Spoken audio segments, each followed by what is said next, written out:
Welcome to episode 7 of the Key Learning Points show, where we break down big ideas from the world of personal development. Yeah, we're serving up those bite-sized insights to help you level up in life and work. Today we've got 3 fascinating areas to explore. We'll be looking at how well we really listen, the kind of radical idea that suffering might be optional, and a smart business strategy that's all about carving out your own space. Sounds intriguing. Let's dive in. All right, let's kick things off with listening. We all like to think we're good listeners, right? Of course. But has you ever considered that there are actually different levels of listening?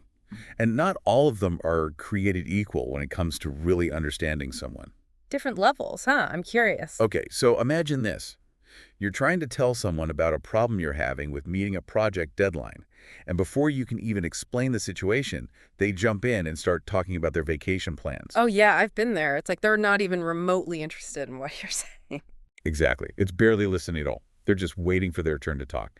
That's like level 1, the most basic and least effective. So what's next on the listening ladder? Well, let's call level 2 hijacking.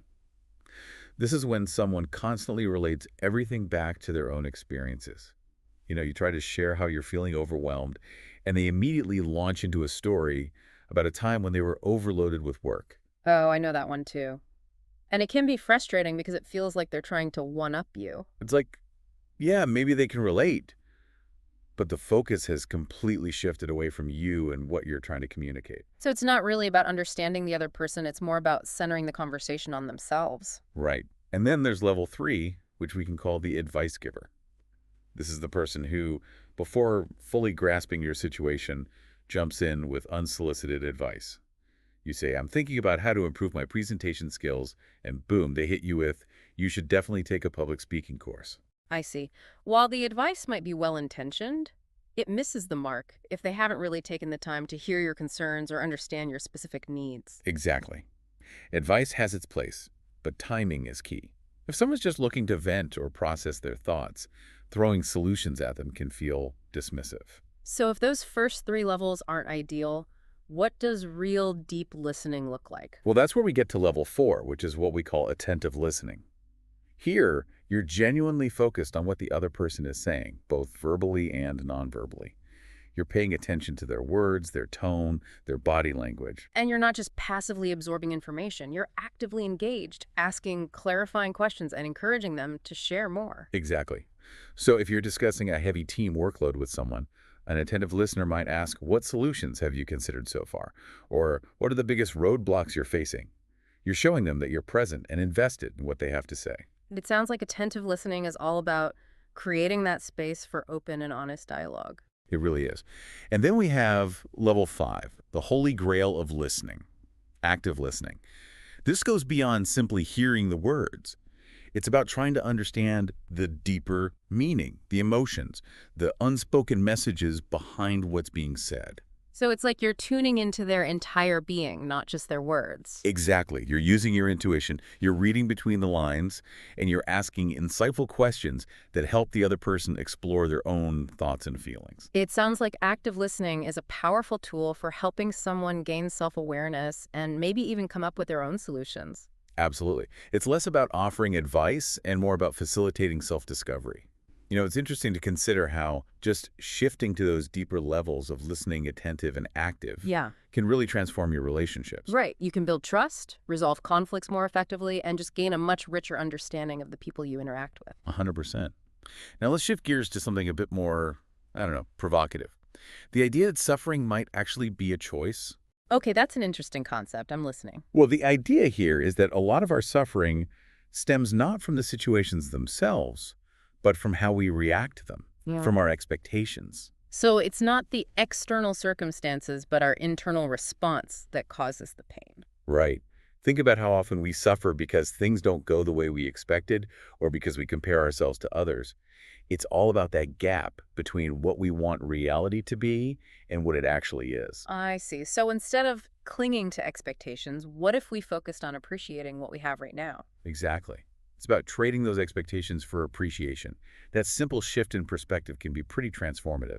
Shifting from I wish things were different to I'm grateful for what I have. It makes sense. The idea also suggests that a lot of suffering comes from a place of selfishness, of focusing on ourselves and what we lack. As opposed to focusing on others and what we can give. Exactly. And that's where the idea of progress comes in. When we focus on personal growth, on contributing to something bigger than ourselves, on connecting with others, We find a sense of purpose and fulfillment that helps alleviate suffering. right? It's about shifting from a mindset of scarcity to a mindset of abundance, of giving and connection. And I think this ties into the power of the questions we ask ourselves.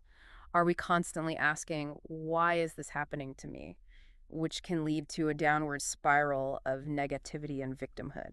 Or are we asking questions that empower us to find solutions and move forward, like, what can I learn from this? Or how can I use this experience to help others? The quality of our questions really shapes the quality of our lives. Couldn't agree more. So it's about recognizing if you're in that negative headspace, what some people call a suffering state, or if you're in a more positive, proactive, what we call peak state. And remembering that we have a lot more agency in choosing our state of mind than we often realize. 100%.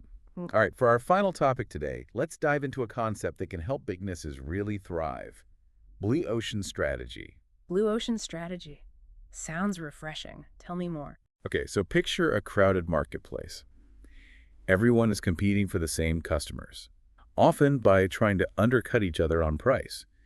It's a bloodbath. We call it a red ocean.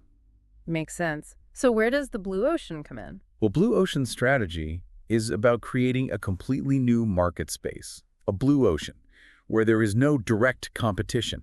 You're not fighting for scraps in a crowded market. You're creating your own demand. Sounds like a powerful way to stand out and avoid those cutthroat price wars.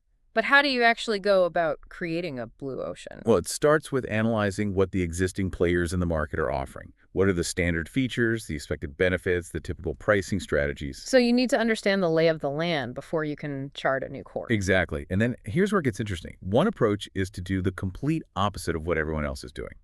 Ask yourself, what is everyone in this market doing? And what would it look like if we did the exact opposite? So if everyone is focused on low prices, maybe you focus on premium quality or exceptional customer service. Precisely. If everyone is selling a complex product, maybe you offer something incredibly simple and user-friendly. You're flipping the script and creating a new value proposition that appeals to a different segment of the market. That's a clever way to differentiate yourself. What other approaches are there for creating a blue ocean? Another tactic is to think about entirely new features or benefits that don't currently exist in the market. Ask yourself, what is non-existent in this market that we can bring in? What unmet needs are customers yearning for? Yeah, you're not just tweaking what's already out there. You're innovating and creating something truly novel. Exactly. And here's something really interesting. Most companies get caught up in competing on price, trying to be the cheapest. But the blue ocean strategy suggests that if you create something truly differentiated and valuable, you can actually be the most expensive. That's counterintuitive, but it makes sense. If you're offering something unique that people really want, they're often willing to pay a premium. Exactly. You're setting a new benchmark, establishing yourself as the leader in a new category, and avoiding that whole price war altogether. It's about defining your own game instead of playing by everyone else's rules. Well said. So, today we've covered a lot of ground.